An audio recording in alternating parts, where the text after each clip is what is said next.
এই নির্বাচনে, আগামী নির্বাচনে জামায়াতের অংশগ্রহণ কি নিঃশর্ত অংশগ্রহণ, নাকি এর পিছনে জামাতের কিছু শর্ত যুক্ত আছে?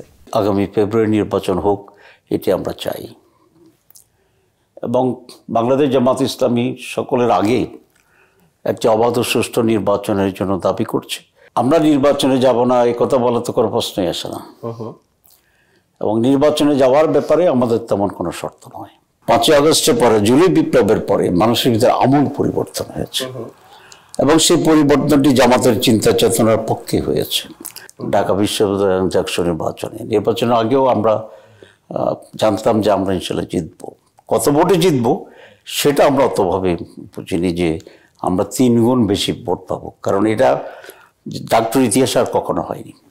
আব্দুল মোহাম্মদ তাহের, আমরা শুরুতে যে বিষয়টি আপনার কাছে জানতে চাই সেটি হলো বাংলাদেশের মানুষ এবং আমেরিকায় বসবাসরত বাংলাদেশি কমিউনিটি, তারা একটা বিষয় নিয়ে খুবই আগ্রহের সঙ্গে অপেক্ষা আছে, সেটি হলো বাংলাদেশের জাতীয় সংসদ নির্বাচন।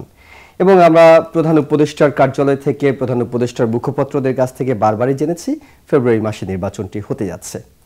জামাত ইসলামী এই নির্বাচনের ব্যাপারে এখন পর্যন্ত অংশগ্রহণ করবে না এই বক্তব্যটি দেয়নি, কিন্তু তারা নিঃসন্দেহে সবসময় নির্বাচনে অংশগ্রহণকারী দল। এই নির্বাচনে, আগামী নির্বাচনে জামাতের অংশগ্রহণ কি নিঃশর্ত অংশগ্রহণ, নাকি এর পিছনে জামাতের কিছু শর্ত যুক্ত আছে? আপনারা জানেন যে জুলাই অগাস্টে যে অভ্যুত্থান হয়েছে সেখানে জামাত ইসলামী এবং তার ছাত্র সংগঠন ইসলামী ছাত্র শিবিরের ব্যাপক অবদান আছে। আমাদের অনেক ভাইরা শহীদ হয়েছেন, পঙ্গু হয়েছেন, চোখ হারিয়েছেন এবং সমগ্র জাতি যেভাবে আন্দোলনের সাথে শরীক ছিল সেখানে আমরাও এই আন্দোলন সংগ্রামের সাথে ওতপ্রোতভাবে জড়িত ছিলাম। সুতরাং দেশের যে একটি ব্যাপক চেঞ্জ এসেছিল, জাতির সাথে আমরা এটা প্রত্যাশা করি যে এর মাধ্যমে একটি গুণগত পরিবর্তন হবে, নতুন রাজনীতি হবে, একটি সুষ্ঠু অবাধ নির্বাচন হবে। নির্বাচনের মাধ্যমে সকল দলের অংশগ্রহণে একটা লাইভলি পার্লামেন্ট হবে, দেশ পজিটিভ পরিবর্তনের দিয়ে এগিয়ে যাবে এবং একটি সমৃদ্ধ সুন্দর বাংলাদেশ গড়ে উঠবে। এবং সেই লক্ষ্যে জামাত ইসলামী কাজ করছে। আমরা মনে করি গণতান্ত্রিক উত্তরণের জন্যে একটি সুষ্ঠু অবাধ অংশগ্রহণমূলক নির্বাচন অপরিহার্য। জামাত কয়েকটি বিষয় খুব স্পষ্ট কমিটমেন্ট এই জাতির কাছে তুলে ধরেছে। এক হচ্ছে বাংলাদেশের স্বাধীনতা সার্বভৌমত্বের ব্যাপারে কোনো আপোষ হবে না। জামাত একটি টেকসই গণতন্ত্র প্রতিষ্ঠার জন্য সংগ্রাম করে যাচ্ছে এবং জামাতের বিশ্লেষণ হচ্ছে গত কয়েকটি বছরে বাংলাদেশের যে ধ্বংস এবং বাংলাদেশ যে আজকে খাদের কিনারে এসে দাঁড়িয়েছে, এর অন্য প্রধান কারণ ছিল সুষ্ঠু এবং অবাধ নির্বাচনের অভাব এবং জনগণের ভোটাধিকার হরণ। সুতরাং একটি অবাধ গণতান্ত্রিক প্রক্রিয়ার সুষ্ঠু নির্বাচন হচ্ছে এই উত্তরণের অন্যতম প্রধান উপায়। ফেব্রুয়ারিতে নির্বাচন করার ব্যাপারে ইতিমধ্যেই প্রধান উপদেষ্টা ঘোষণা দিয়েছেন। তার এই ঘোষণার ভিত্তিতে আগামী ফেব্রুয়ারি নির্বাচন হোক, এটি আমরা চাই। এবং বাংলাদেশ জামাত ইসলামী সকলের আগে একটি অবাধ ও সুষ্ঠু নির্বাচনের জন্য দাবি করছে এবং সেই হিসাবে নির্বাচনী কাজেও আমরা সকলের আগেই শুরু করেছি। অধিকাংশ আসনে আমরা প্রাথমিকভাবে আমাদের নমিনি আমরা অলরেডি সিলেক্ট করেছি, যদিও এটা চূড়ান্ত নয়। আমরা অন্যান্য দলগুলোর সাথে সমঝোতা এবং সমন্বয়ের মাধ্যমেই আগামী নির্বাচন করতে চাই এবং শেষ সমন্বয়ের জায়গা থেকে যেখানে জামাতকে আসন ছেড়ে দিতে হবে সেগুলো আমরা ছেড়ে দিতে প্রস্তুত আছি। একটি বৃহত্তর সমঝোতা এবং আন্ডারস্ট্যান্ডিংয়ের মাধ্যমে সমন্বিতভাবে একটি নির্বাচন করতে চাই। আমরা নির্বাচনে যাব না এই কথা বলা তো কোনো প্রশ্নই আসে না। এবং নির্বাচনে যাওয়ার ব্যাপারে আমাদের তেমন কোনো শর্ত নয়, কিন্তু আমরা মনে করি বাংলাদেশের এই পরিবর্তনের জন্য কতগুলো বিষয়কে আমাদের অর্জন করতে হবে নির্বাচনের আগেই। যেমন আমরা কতগুলো বিষয় রিফর্মস করার ব্যাপারে ঐকমত্য হয়েছে, যেটাকে জুলাই চার্টার বলা হয়েছে। নির্বাচন আগে অবশ্যই জুলাই চার্টারকে আইনি ভিত্তি দিয়ে গৃহীত হবে, এটা আমরা আশা করি। এবং পরিবর্তিত রিফর্ম যে সমস্ত বিষয় আছে যেগুলো নির্বাচনের সাথে রিলেভেন্ট এবং রিলেটেড, সেইগুলো আইনি ভিত্তি দিয়ে তার আলোকেই নির্বাচনটিকে আয়োজন করতে হবে। না হলে কাঙ্ক্ষিত নির্বাচন হওয়ার ব্যাপারে বহু ধরনের আশঙ্কা থেকে যাচ্ছে। আর নির্বাচন যদি সুস্থ না হয়, যাই হোক, আমাদের অবস্থার পরিবর্তন হবে না, সংকট উত্তরণ হবে না।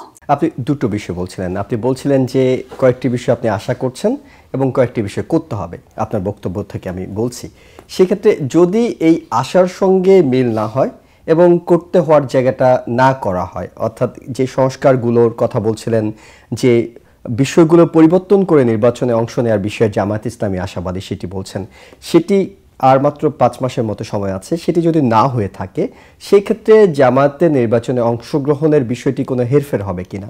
আসলে যদি ইত্যাদি রাজনীতি সব কথা বলে কোনো কমেন্টস করার সিদ্ধান্ত নেওয়ার সুযোগ নেই, এক নম্বর কথা। 2 নম্বর করছি, আমরা যে সমস্ত দাবির কথা বলছি এটা অবশ্যই হইতে হবে, না হলে তো নির্বাচন সুষ্ঠুই হবে না, নির্বাচন গ্রহণযোগ্য হবে না, নির্বাচনে মানুষ উৎসাহ হারিয়ে ফেলবে। সুতরাং আমরা মনে করি এসব দাবি পূরণ হবে, আমরা একমত হইতে পারবো, 5 মাস যথেষ্ট সময় আছে, এবং সকলের অংশগ্রহণ করে স্বতঃস্ফূর্তভাবে একটি আনন্দঘন পরিবেশে আগামী নির্বাচন হবে, এটা আমরা আশা করছি। একটি বিষয় আপনার কাছে জানি, সেটি হলো যে এর আগে আমরা যদি সাম্প্রতিক গণতান্ত্রিক পর্যায়ে যাওয়ার পরের নির্বাচনগুলোর কথা বলি, 91, 96, 2001, 2009, সেই নির্বাচনগুলোতে জামাত ইসলামী হয়তো আসন সংখ্যা বাড়িয়ে নেওয়ার বিষয়টি তাদের আলোচনার মধ্যে ছিল, যে কতটা সংখ্যক আসনে তাদের প্রার্থীকে জয়ী করে নেওয়া যায়। কিন্তু জামাত হয়তো তখনকার নির্বাচনগুলোতে ক্ষমতায় যাওয়ার কথা ভাবেনি। জামাত হয়তো ভাবেনি কখনো ডাকসু কিংবা জাকসুতে ছাত্র শিবিরের প্যানেল একচ্ছত্রভাবে বিজয়ী হবে, হয়তো ভাবেনি, আমি বলছি। সেই জায়গায় হয়তো জামাত এখনো ভাবছে কিনা যে তারা রাজনৈতিক দল হিসেবে নির্বাচন অংশ নেবে এবং ক্ষমতায় যাবে, সেটি কি ভাবছে কিনা জামাত? আসলে জামাত যখন নির্বাচনে স্বল্প সংখ্যক আসনে নমিনেশন দিয়ে চেকিং করেছি, সেটি থেকে এখনকার এই নির্বাচনের সময়সীমা প্রায় 20 বছরেরও বেশি। ঠিক আছে, শুধু একটি রাজনীতির জন্য 20 বছর কিন্তু অনেক বড় সময়, বিশেষ করে জামাত ইসলামীর মতো একটা পুরানো এবং সংঘবদ্ধ শক্তিশালী সংগঠনের জন্য। সুতরাং এখন তো ব্যাপক পরিবর্তন হয়েছে। আমরা যেটা 2008 সালে ভাবিনি, আর 2008-এর পরে তো 12 আর 25, 14, প্রায় 18 বছর, 20 বছর। এই 20 বছরে অনেক পরিবর্তন হয়েছে দেশে, বিশেষ করে 5ই আগস্টের পরে, জুলাই বিপ্লবের পরে মানুষের ভিতরে আমূল পরিবর্তন হয়েছে, এবং সেই পরিবর্তনটি জামাতের চিন্তা চেতনার পক্ষে হয়েছে। মানুষ চায় একটা কারাপশন ফ্রি বাংলাদেশ, এটা জামাতের অন্যতম এজেন্ডা, এমন একটা প্রমাণিত সত্য জামাতের পলিটিক্যাল লাইফে। মানুষ চায় একটি চেঞ্জ পজিটিভলি, সেটি জামাতেরও স্বপ্ন এবং জামাতের কর্মসূচি আছে। তো সবকিছু মিলেই এখন জামাত ইসলামের প্রতি মানুষের একটি বড় ধরনের আস্থা তৈরি হয়েছে। সুতরাং এখন আমরা এটা অবশ্যই ভাবছি, আমরা ভেবেছি এবং আমরা অর্জন করেছি ঢাকা বিশ্ববিদ্যালয় এবং জাকসু নির্বাচনের আগেও আমরা জানতাম যে আমরা ইনশাল্লাহ জিতবো। কত ভোটে জিতবো সেটা আমরা অতভাবে বুঝিনি, যে আমরা 3 গুণ বেশি ভোট পাবো, কারণ এটা ডাক্তার ইতিহাস আর কখনো হয়নি। 80% ভোট কালেকশন কখনো হয়নি। 3 গুণ ব্যবধানে এক প্রার্থী জিতেছে, এটা হয়নি। কোন একটি দল থেকে সব আসনে প্রায় হলে এবং কেন্দ্রে জিতে গেছে, এটাও হয়নি। এতগুলা মেয়েরা কোন একটি দলকে কখনো দিতে ভোট দেয়নি। সুতরাং ডাকসুর এই নির্বাচন অনেকগুলো রেকর্ড তৈরি করে ফেলেছে, এবং every record by our people, our students and the students of the Dhaka University. The same repeated in Jangin University. The same will happen inshallah in Rajshahi, in Chittagong, in Jagannath University, in Sharjah University. You can say in all the students arena. তো এটার জন্য কোনো accident না, এটা আপনাদের প্রত্যাশিত ছিল? এটা প্রত্যাশিত ছিল, এটা অ্যাক্সিডেন্ট না। এটা আজকার পরিবর্তিত বাংলাদেশের একটি কমন স্বতঃস্ফূর্ত রিফ্লেকশন।